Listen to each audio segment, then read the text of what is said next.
अस्सलाम वालेकुम, welcome to the Kashmiri class. छोटे बच्चों में जो तो सब ठीक पर वारा वते तो ऐसे याद के ऐसे पर पोशन हिन्ना तो बागन हिन्ना ते पर ऐसे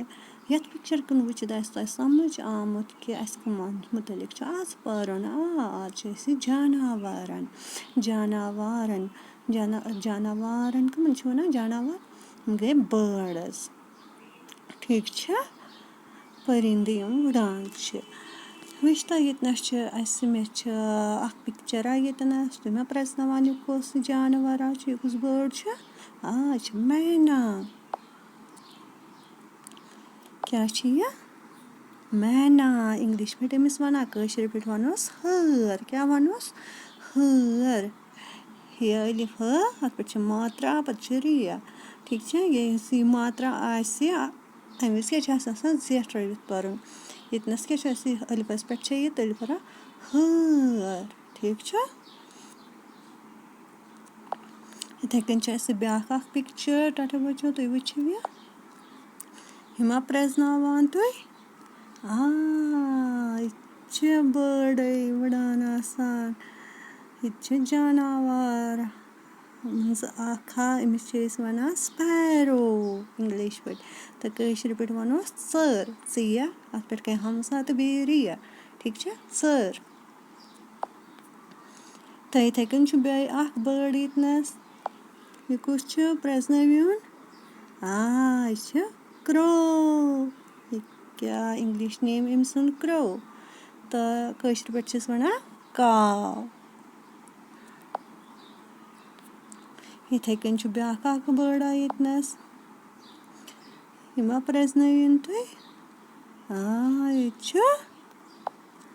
बुलबुल क्या वन बुलबुल बिया पीश लाम गो बुल पे बे वापस बिया पीश लाम बुलबुल इथे कन यतनस ब्या यह तुम प्रजनोमुत पे कलर की वजह से बीबी हंद वजह से यह कुछ पैरट अमिस क्या वन कशर पे तोत तोय वो तो बे तोय पता हमजा तो बन गए गो तोत ठीक है वह पर वापस यमन हिंद नाव यमन पांचवनी जानवरन हिंद नाव पर वापस हर क्या वनोस हर क्या वन इंग्लिश पे मैना तो इथे कन ब्या वर्ड स्पैरो अमिस वनो चर हर चर इथे कन बे वापस वो क्रो काव यह कुछ बर्ड बुलबुल क्या बुलबुल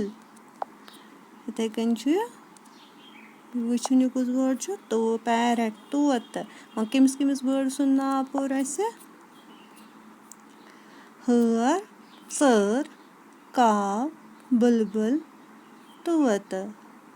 हर चर काव बुलबुल तोत यमन हिंद नाव करो तुम प्यारे टाटा बच्चो लर्न ठीक है गवर तो मे बोजन ओके जी अल्लाह हाफिज।